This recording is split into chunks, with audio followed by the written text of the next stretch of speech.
Meaning of DEP. DP. DP.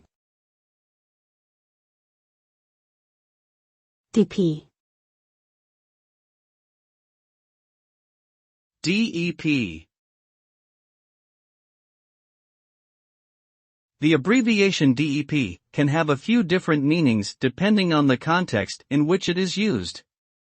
One possible meaning is department, referring to a specific area or section within an organization. Another possible meaning is deposition, which can refer to the act of depositing or laying something down, or to a legal statement made under oath. In scientific research, DEP is sometimes used as an abbreviation for dependent, indicating that a certain variable is dependent on another. Overall, DEP is a commonly used abbreviation with a variety of potential meanings depending on its context.